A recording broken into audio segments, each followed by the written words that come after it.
जय हिंद साथियों। चलिए आज बीपीएससी शिक्षक भर्ती के लिए हम मैथ का प्रैक्टिस सेट नंबर 2 बनाने जा रहे हैं। ये आपका मैथ का प्रैक्टिस सेट नंबर 2 है।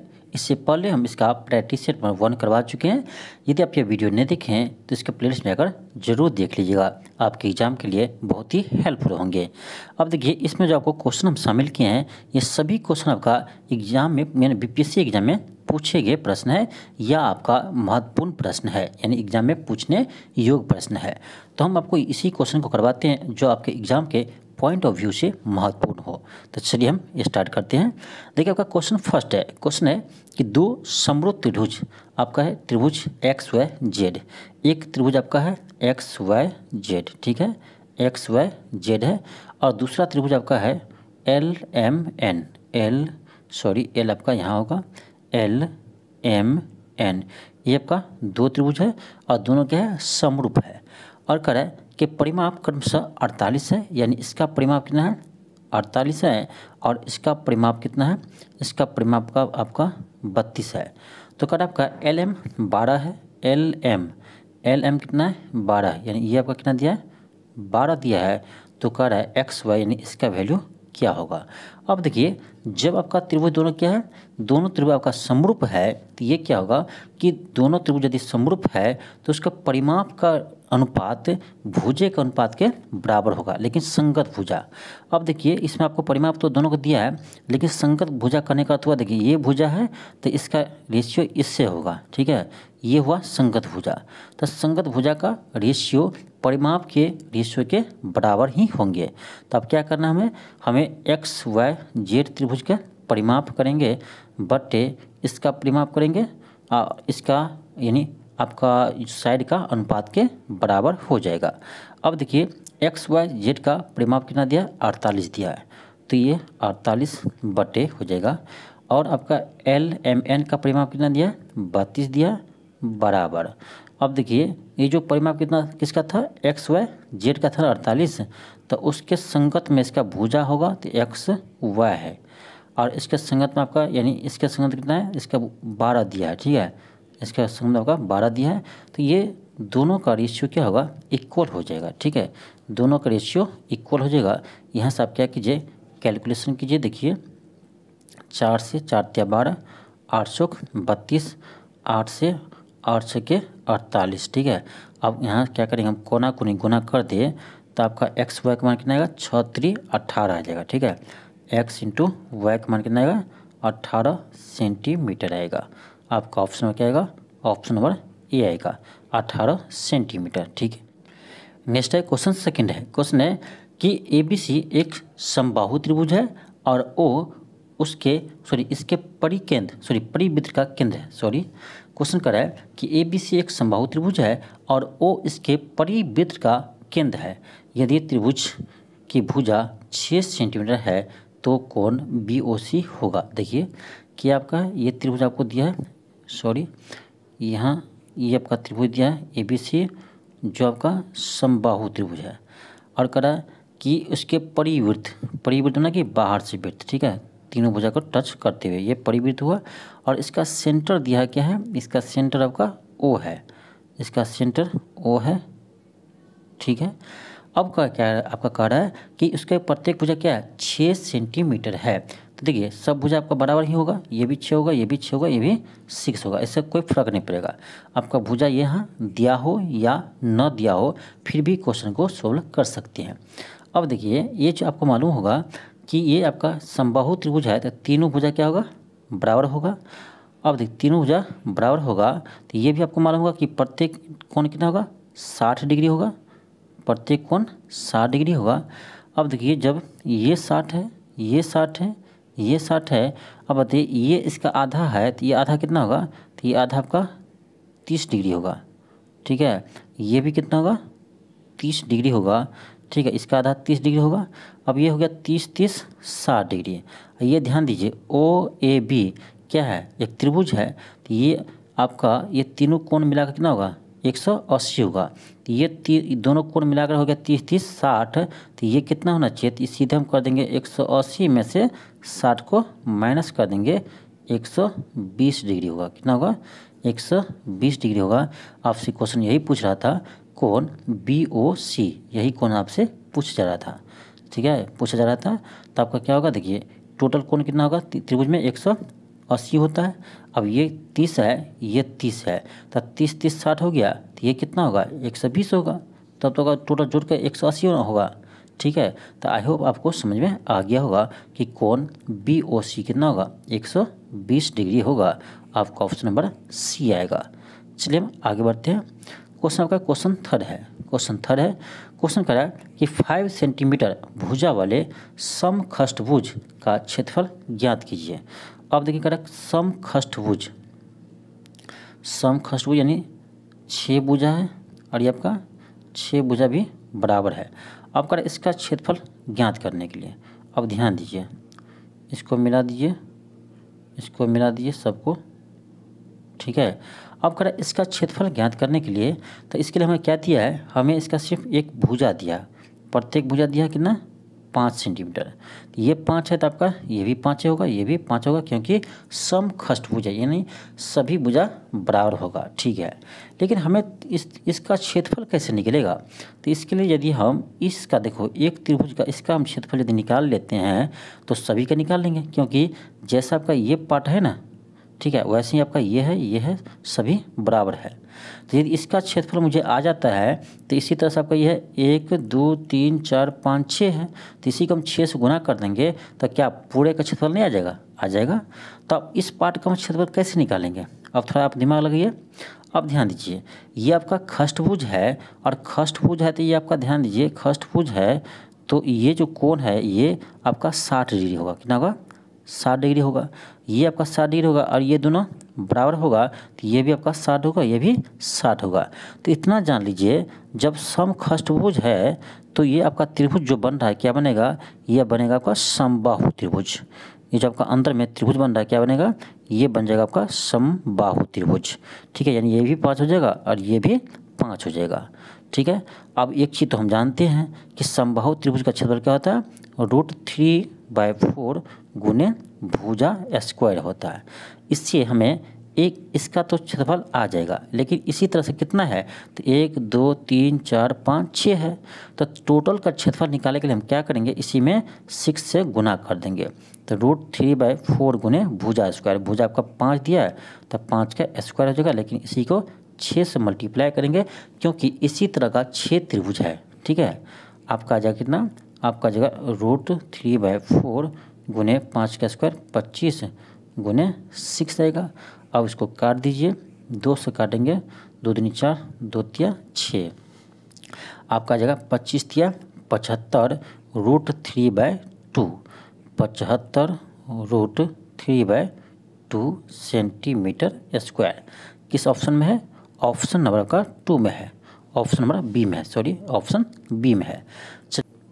नेक्स्ट है क्वेश्चन 4 है। क्वेश्चन देखिए आपका, ये आपका लॉग का क्वेश्चन है। अब देखिए इसको हम कैसे हल करेंगे, तो इसको बनाने के लिए आपको एक प्रॉपर्टीज आपको पता होनी चाहिए। अब देखिए ये क्या प्रॉपर्टीज है, तो याद रखिए, यदि आपका ऐसे दिया हो log n बेस a का मान यदि x है, तो यहाँ पर ध्यान रखिएगा ये होता है आपका n बराबर a के पावर x होता है, ठीक है। इसी को हम यहाँ यूज करने वाले हैं। ये आपका लॉग का सबसे बेसिक प्रॉपर्टीज होता है, ठीक है।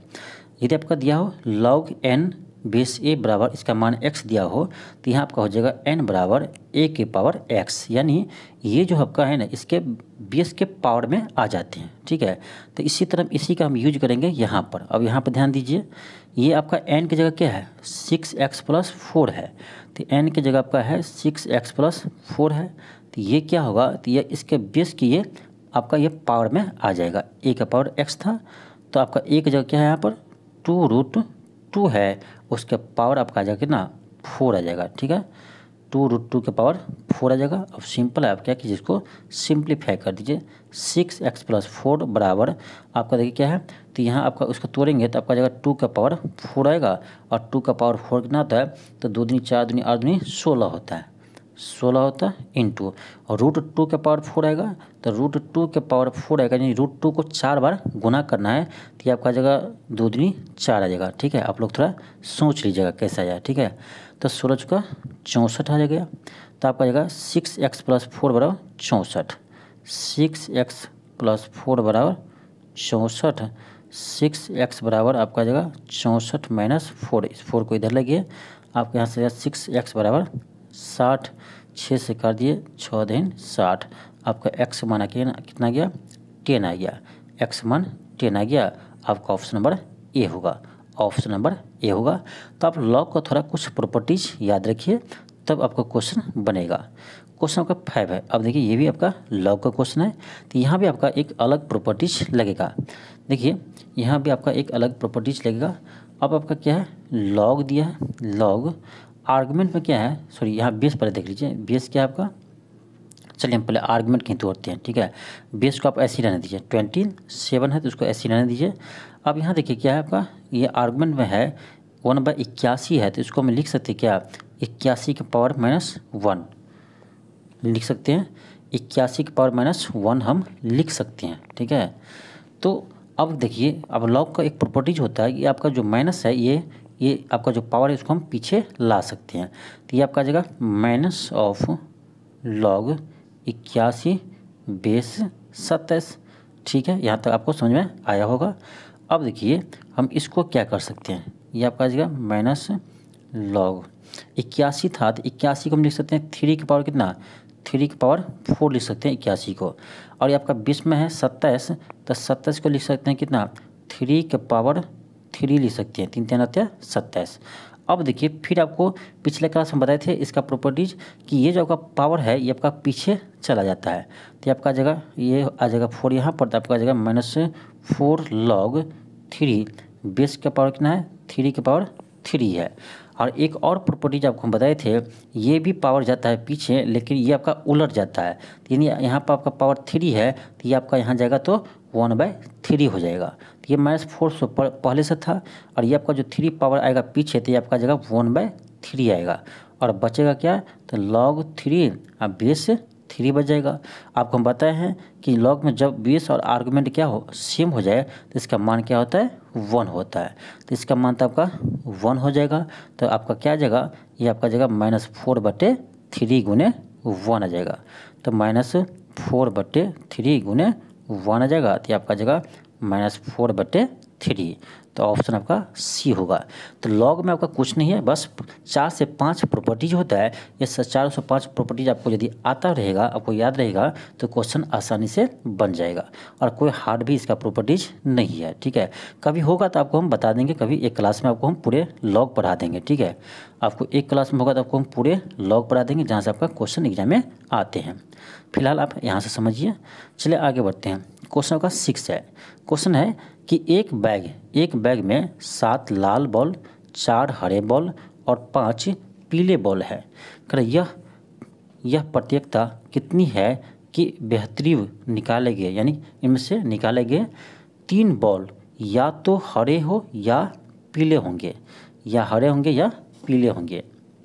देखिए आपका टोटल बॉल देखिए यहाँ पर कितना है, टोटल आपका है 7 4 7 4 11 11 5 16, टोटल आपका 16 बॉल है। ध्यान दीजिए टोटल आपका 16 बॉल है। उसमें से हम क्या करते हैं 3 बॉल निकालते हैं। तो कितने तरीके हो सकते हैं, तो आपका जगह 16 6 3, ये आपका टोटल इतना तरीका है, 16 6 3 टोटल है। लेकिन कह रहा है ये बॉल चाहे तो आपका हरा हो या पीला हो। तो हरा होने की क्या संभावना है, हरा कितना है 4 है, लेकिन 3 बॉल निकालते हैं, तो आपका हरा निकलने की संभावना आपका 4C3 है। और क्या कर रहा है हरा या पीले हो, पीला क्या है, तो पीला 5 बॉल है, तो पीला 5 बॉल है, तो आपका क्या होगा 5C3 होगा, इतना संभावना है। तो ये आपका टोटल यहाँ देखा जाए हरा या पीला आने का, तो ये आपका जगह 4C3 + 5C3, और टोटल कितना है 16C3 है। तो आपका प्रोबेबिलिटी आ जाएगा 4C3 + 5C3 बटे 16C3 आ जाएगा। इसको आप क्या कीजिए कैलकुलेशन कीजिएगा, तो आपका आंसर आ जाएगा। कैसे करेंगे चलिए आपको हम करके ही दिखा देते हैं, ठीक है। अब देखिए क्या आपका 4C3 है, तो ये आपका जगह 4 का फैक्टोरियल बटे 4 - 3 करेंगे तो 1 हो जाएगा, बटे आपका क्या था 3 का फैक्टोरियल प्लस क्या था 5 था, तो 5 का फैक्टोरियल बटे 5 माइनस 3 होगा तो 2 आ जाएगा इंटू 3 का फैक्टोरियल बटे क्या था आपका था यानी 16√3 था, सोलह C3 था, तो 16 का फैक्टोरियल हो जाएगा बटे 16 माइनस 3 तो 13 का फैक्टोरियल इंटू बटे 3 का फैक्टोरियल। ठीक है, अब क्या कीजिए, अब क्या करेंगे तो इसको आप सिंप्लीफाई कीजिए तो आपका आ जाएगा कितना, आपका आ जाएगा 4 गुने 3 का फैक्टोरियल बट्टे 3 का है तो ये 3 कट जाएगा, प्लस यहाँ 5 है तो 5 को 5 गुने 4 3 आएगा, 3 कट जाएगा, हम थोड़ा शॉर्टली कर रहे हैं, ये आपका 2 आ जाएगा।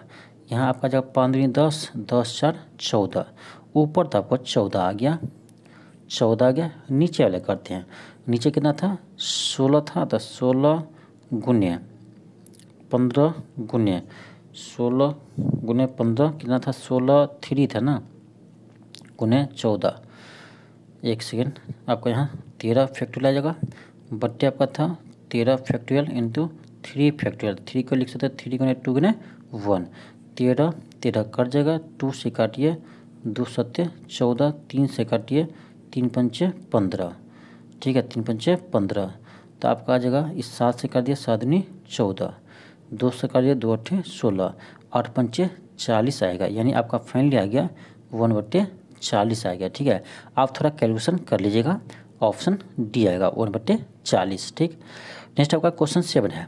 क्वेश्चन 7 है, क्वेश्चन कर रहा है कि 1 से 20 तक के नंबर वाले टिकट को थैले में डालकर अच्छी तरह से मिलाया जाता है, फिर उनमें से एक टिकट निकाला जाता है, तो उसके 3 का गुणांक होने का प्रयत्ता बताइए। अब देखिए 1 से लेकर 20 तक टिकट पर लिखा हो गया है, इसमें से करा को भी हम एक टिकट निकालते हैं, तो वह टिकट 3 का गुणांक होने की प्रयत्ता क्या होगी। अब देखिए 1 से 20 तक लिखा है तो 3 का गुणांक इसमें क्या क्या आएगा, ये आपका आएगा 3 आएगा, 6 आएगा, 9 आएगा, 12 आएगा, 15 आएगा और 15 3 18 आएगा, यही तो आपका 3 का गुणज है। कितना है गिन लीजिए 1 2 3 4 5 6, तो ये आपका 6 है जो आपका 3 का गुणज है, तो आपका जगह 6 बटे टोटल कितना है 20 है, तो 20 में से 6 आ सकता है। अब इसका ये प्रोबेबिलिटी हो गया, 2 से काटिए 2 3 6 10, आपका आएगा 3/10 आ जाएगा, 3/10 आ जाएगा, ऑप्शन नंबर डी आएगा। ठीक, नेक्स्ट आपका क्वेश्चन 8 है। क्वेश्चन 8 है, क्वेश्चन कर रहा है कि यदि ताश की गड्डी में से 2 पत्ते खींचे जाए तो उनके बेगम आने की प्रयत्ता यानी संभावना क्या है। अब देखिए ताश, यदि आप जानते होंगे ताश के बारे में तो ये आपको पता होगा कि बेगम इसमें कितना होता है। अब कितना को यही नहीं मालूम होगा कि ताश में कितने बेगम होता है। ठीक है, तो देखिए ताश में आपका टोटल 52 पत्ते होते हैं, तो 52 में से आपका 4 बेगम होते हैं। ठीक है, 4 बेगम होते हैं। अब देखिए कह रहा 52 में से हम 2 पत्ता निकालते हैं, तो ये देखिए आप कि टोटल आपका संभावना कितना हो जाएगा, तो आपका आ जाएगा 52 में से हम ये 2 पत्ता निकालते हैं तो टोटल आपका यानी कितने तरह से निकाल सकते हैं, ये आपका जगह 52C2 ये आपका टोटल है। ठीक, लेकिन कह रहा कि बेगम आने की प्रयत्ता, तो बेगम आपका 4 होते हैं, तो 4 होते हैं, इसमें से हमको 2 निकालना है, तो कितने तरीके से निकाल सकते हैं, तो 4C2 तरीके से निकाल सकते हैं। तो आपका आ जाएगा प्रोबेबिलिटी 4C2 बटे 52C2। अब इसको सिंप्लीफाई कीजिए, इसका आपका मान आ जाएगा। कैसे निकालेंगे, चलिए निकालते हैं। 4C2 है तो आपका जगह 4 बटे 4 में से 2 तो 2 इंटू 2 का फैक्टोरियल बटे 52C2 है तो 52 का फैक्टोरियल हो जाएगा बटे 52 में से 2 जाएगा तो आपका 50 आएगा इंटू 2 आएगा। ठीक है, ये रूट फैक्टोरियल 2 कट जाएगा। ठीक, आपका यहाँ क्या आ जाएगा, यहाँ आपका आ जाएगा 4 है तो 4 गुने 3 लिख सकते हैं इंटू 2 का फैक्टोरियल बटे 2 का फैक्टोरियल था। ठीक है, बटे यहाँ था आपका कितना 52 था, तो 52 लिख सकते 52 गुने 51। ठीक, 52 गुने 51, 52 गुने 51 गुने 50 का फैक्टोरियल, और यहाँ था आपका 50 का फैक्टोरियल, ये आपका कट गया, ये आपका कट गया। ठीक है, अब देख लीजिए कौन कटेगा, ये देखिए 2 से कटेगा 2, ये 26 दूनी 52, फिर काटिए 13 दूनी 26, आपका आ जाएगा कितना, ये भी 3 से कट जाएगा 17 या 51, आपका आ जाएगा 1/13 गुने 17, 1/13 गुने 17 आ जाएगा। ठीक है, 1/13 गुने 17 आ जाएगा। इसको आप गुना कीजिएगा, आपका आ जाएगा 1/221 आ जाएगा। ऑप्शन नंबर ए आएगा, ऑप्शन नंबर ए आएगा। ठीक है, आप थोड़ा कैलकुलेशन कर लीजिएगा। ठीक है, मेन ध्यान रखिए ये आपका आएगा 4C2/52C2 आएगा। ठीक है, इसी को आपको क्या करना है, इसका मान निकालना है। तो ये आप अभी निकाले हैं, इसका मान क्या है 1/221 आया है। ठीक है, नेक्स्ट आपका क्वेश्चन 9 है। क्वेश्चन 9 है, अब देखिए ये क्वेश्चन आपका इस बार बीपीएससी में पूछा गया है। ठीक है, बीपीएससी में आपका क्लास 1 to 5 वाले में ये क्वेश्चन पूछा गया है। क्लास 1 to 5 में ये क्वेश्चन आपका पूछा गया था। अब देखिए क्वेश्चन क्या है। क्वेश्चन है एक दुकानदार एक घड़ी बेचते समय बिक्री मूल्य पर 5% छूट देता है। यदि वह 6% के छूट देता है तो उसे 15 रुपया कम लाभ मिलेगा। तो कह रहा है इस अनुसार घड़ी का अंकित बिक्री मूल्य क्या है। अब ध्यान दीजिए, कह रहा है कि 5% का छूट देते हैं, यदि उसके स्थान पर हम 6% का छूट देते हैं तो कितना कम लाभ होता है, 15 रुपया कम लाभ होता है। यहाँ देखिए कितना परसेंट अधिक छूट दिया, तो 1% अधिक छूट देने से उसे 15 रुपया का कम लाभ होता है। यानी आपका यहाँ से हम कह सकते हैं कि 1% किसके बराबर है, 15 के बराबर है। तो 100% कितना होगा, तो 100% आपका हो जाएगा 1500, 100 से गुना कर देंगे। ये आपका क्या है, अंकित मूल्य है। तो आपका ऑप्शन नंबर बी आएगा 1500। आप देख लीजिए कितना आसान क्वेश्चन पूछा गया है। तो हो सकता है आपका लैंग्वेज थोड़ा सा यानी बड़ा हो, लेकिन क्वेश्चन आपका आसान ही रहता है। ठीक है, आप देख लीजिए इस बार का पूछा गया क्वेश्चन है। अब देखिए क्वेश्चन 10 है, ये भी आपका इस बार क्वेश्चन पूछा गया है। ठीक है, बीपीएससी में इस बार एक क्वेश्चन पूछा गया है, आप क्वेश्चन बैंक में दे सकते हैं। अब देखिए आपका कह रहा है ABCD का अनुपात दिया गया है। अब कह रहा है क्वेश्चन में कि यदि C को D से 1000 अधिक मिलते हैं तो B का हिस्सा क्या होगा। अब देख लीजिए C को D से, C का अनुपात क्या है 4 है, D की जगह 3 है। ये देखो 3 से 4 कितना ज़्यादा है, 1 पार्ट ज़्यादा है। और यही तो कह रहा है 1000 ज़्यादा है, लेकिन यही 1 पार्ट आपका 1000 के बराबर है, वही 1 पार्ट 1000 के बराबर है। तो कह रहा है बी का हिस्सा कितना है, तो बी का जगह कितना है 2 पार्ट है। तो जब एक पार्ट 1000 है तो 2 पार्ट कितना होगा 2000 होगा। अब बताइए इससे इजी क्वेश्चन हो सकता है, कोई भी इससे इजी क्वेश्चन नहीं हो सकता है। तो आप देख सकते हैं कि कितना इजी क्वेश्चन इस बार पूछा गया है। तो इजी ही पूछा जाता है, लेकिन थोड़ा सा आपको यानी थोड़ा सा ध्यान रखना है। ठीक है, लैंग्वेज हो सकता है आपको थोड़ा घुमा फिरा कर दे, लेकिन क्वेश्चन ईजी ही रहता है। तो आज हम आपको 10 ही क्वेश्चन करा पाए हैं, क्योंकि थोड़ा सा समय का अभाव था, इसीलिए आज के लिए थोड़ा सॉरी। आपको हम नेक्स्ट यानी कल से आपको 20 क्वेश्चन ही करवाएंगे। ठीक है, आज थोड़ा सा मेरा मजबूरी था, तब समझिए कि आज इसलिए हम 10 क्वेश्चन ही करा पाए हैं। ठीक है, समय के अभाव के कारण। ठीक है, लेकिन हम कोशिश करेंगे आपको कल से कि आपको डेली 20 ही क्वेश्चन करवाए। ठीक है, तो चलिए आज के लिए इतना ही। थैंक यू, धन्यवाद। मिलते हैं आपको नेक्स्ट वीडियो में।